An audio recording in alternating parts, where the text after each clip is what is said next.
I was asked by some of my friends who are conducting the in-service training program for teachers to give a session on communication skills.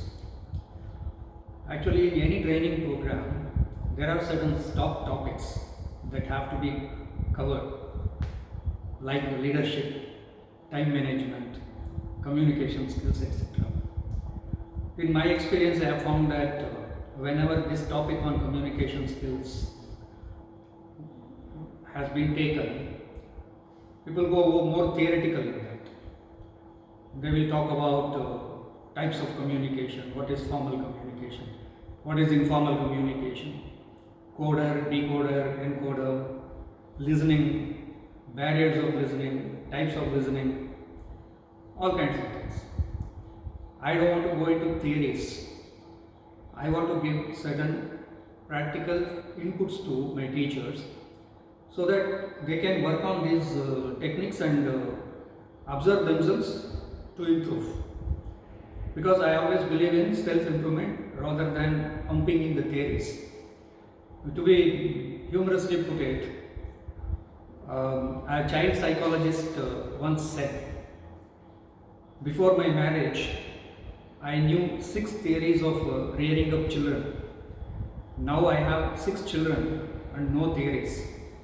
When you actually stand in the ground, theories will not work. We have to know the practical techniques.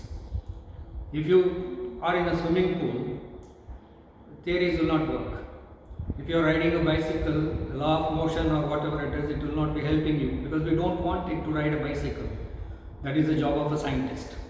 So I will put it in a very simple form now that if we focus on these points, basically we can have a reasonably good communication skills. So let us go in that way. So I will analyze it very simple today. Communication technique for teachers. I will not talk on communication skill, effective communication and all this. Communication skill for teachers. Where do we communicate first of all? You see, within the school, you communicate with the principal sometimes. Some portion of time you communicate with your colleagues. Then major portion you communicate with the students. Then sometimes you communicate with the parents. So this is the places, these are the people with whom we normally communicate in the school situation. And with the principal, normally formal, colleagues informal, students formal and informal, parents formal, normally. That's how it happens. Now let us come here. Coming to the formal setup of classroom communication. You see communication style in the classroom. Formal interaction. Formal interaction normally happens when we ask questions, when we explain, when we ask children to explain, or when the peer teaching classes are held, or you enact something or you read something. In these cases we use a formal style of communication. Then comes the informal interaction. Classroom, 35 to 40 minutes class, always should not be very like a tightrope walking. Should not be very tough and serious looking. We have to be very natural, informal with the children. So sometimes we are informal also. We should be informal. Then only you can move closer to them. The rapport will be built up. So you should develop both this formal communication and informal communication styles. And you should be very seamlessly shift from one to the other. If you are drained in the informal communication, then you are lost as a teacher. Or you are too formal in the classroom, children will not be coming closer to you. So that you have to have a balancing act. So we have to understand now how to develop that formal style of communication in the classroom and what is the informal style of communication in the classroom.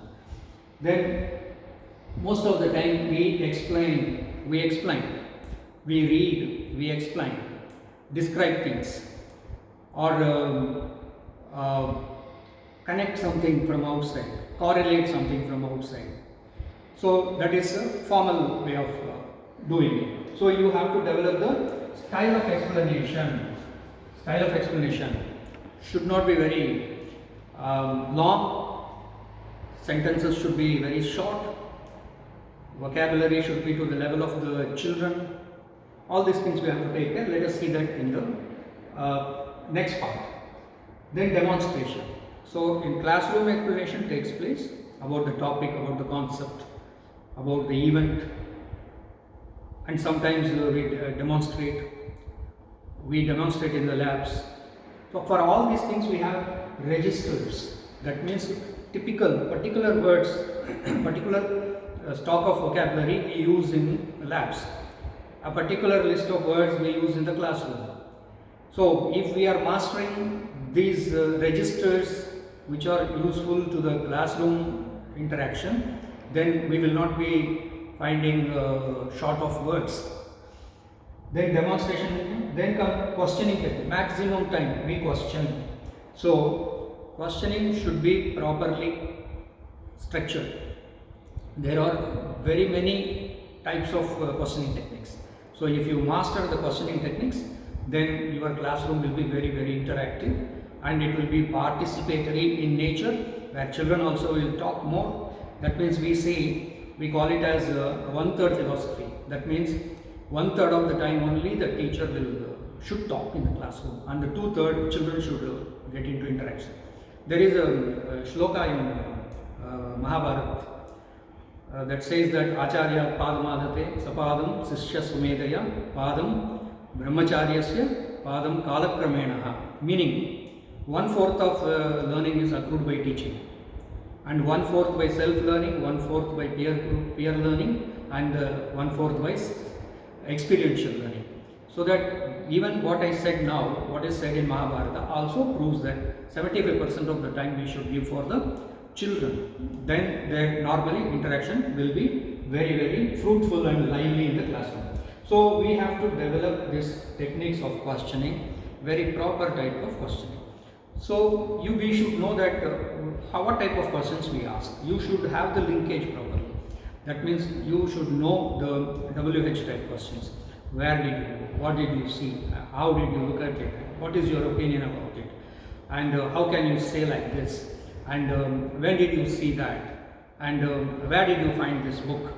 All that this should be very rapid fire type questions. We should know how to do it. Then you have the model auxiliaries.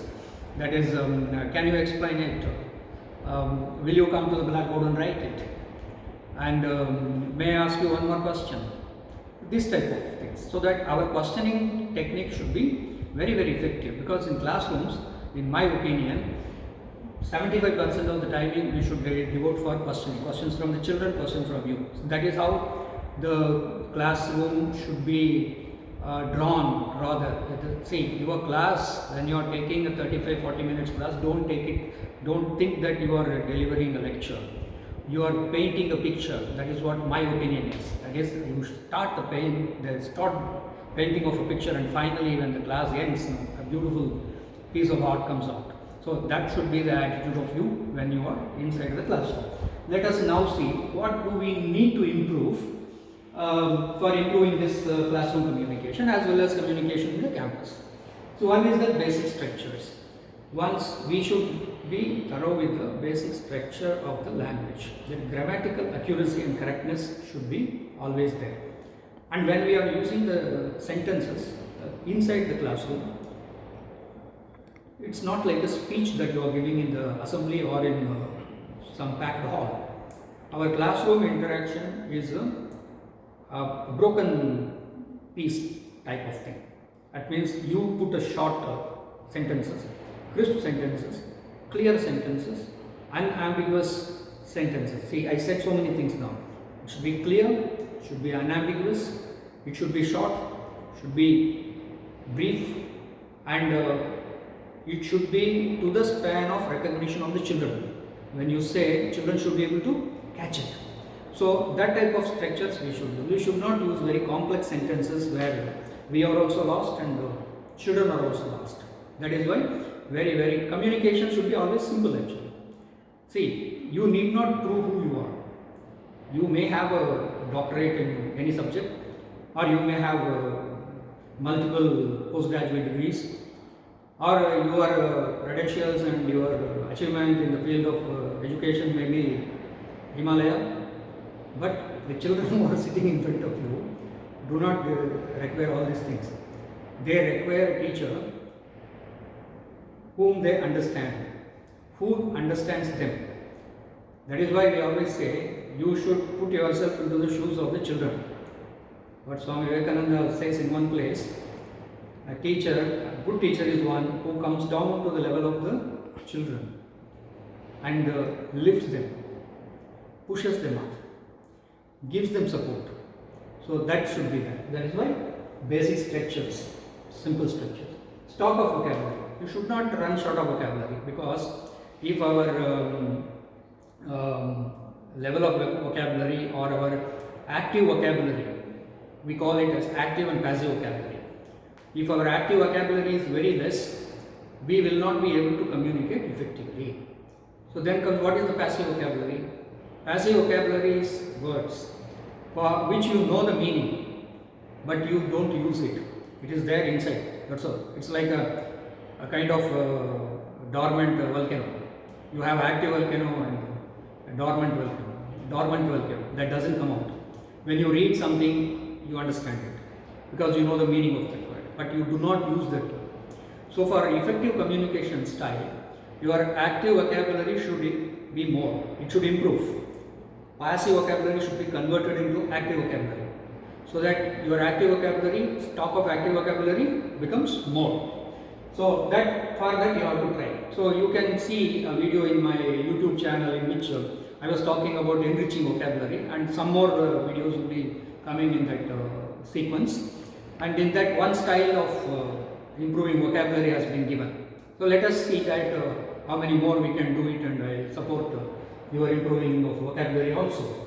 Then variety of questioning techniques. See, questions we ask, describe, explain, analyze, think, and what is this, where did he go, and what is condensation, what is precipitation, how deep is Marianas Trench, what are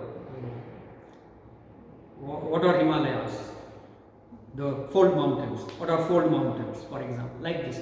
So that your question, okay, you are giving linkage in the classroom. You say that, okay, how do you think like that? So you say, Rakesh, you see, he says this way. So what is your opinion about that? Is it, can you subscribe to him? Do you agree with him? Do you agree with me? If you don't agree with me, then what is your conclusion?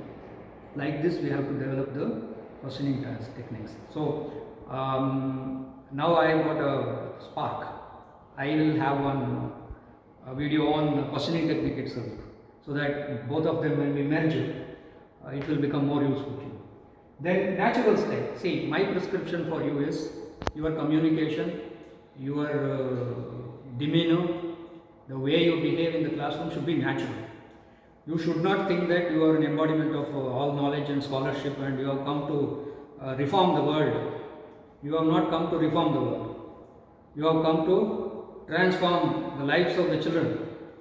So your style should be natural, smiling, not getting irritated, confidence in the face visible, and very, very naturally, informally talking to children. Your body language should be genuine, and your actions should speak volumes about yourself.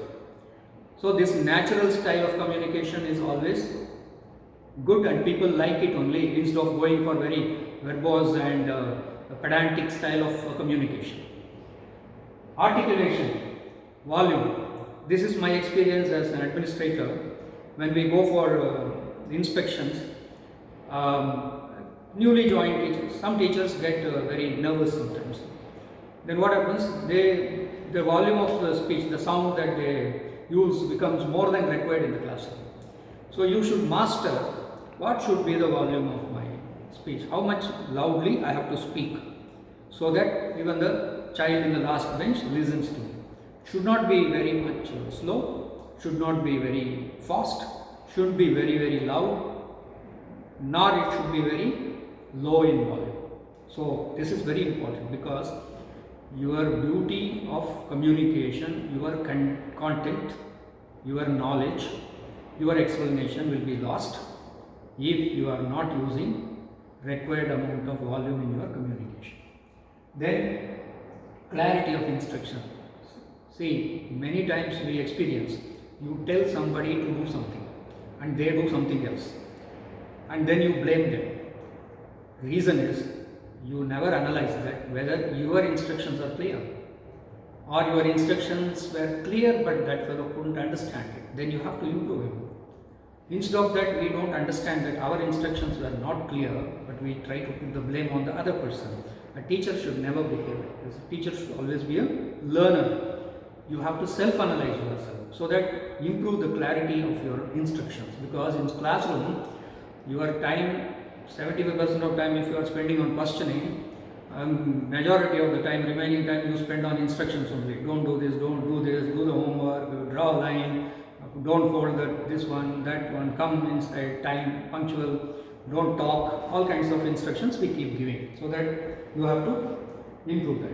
So simple and clear style, then improve the listening. You should be patient, that's why I want to tell you. Your patience is very, very important in the classroom communication because you should be not a hungry speaker, that you enter the class and all the 40 minutes you dominate it and you only speak, you only explain and you only keep on talking to the children. You should provide opportunity for the children also to talk to you because through that you can pick up a thread and build up the concept. That is why I want to elaborate on all these things only as a classroom communication techniques. If you are trying by yourself to improve these areas, because see, self-learning is always paramount, that nothing can substitute self-learning. If you want to improve your communication skills, focus on the basic structures, improve your stock of vocabulary, then improve your type of questioning techniques, then build up a natural style, then clear articulation, like bullets, words should come out, and clarity in your speech, and style should be very clear and simple, and you should be a very good listener. So let us see in the next session, as I promised, variety of questioning techniques. Thank you.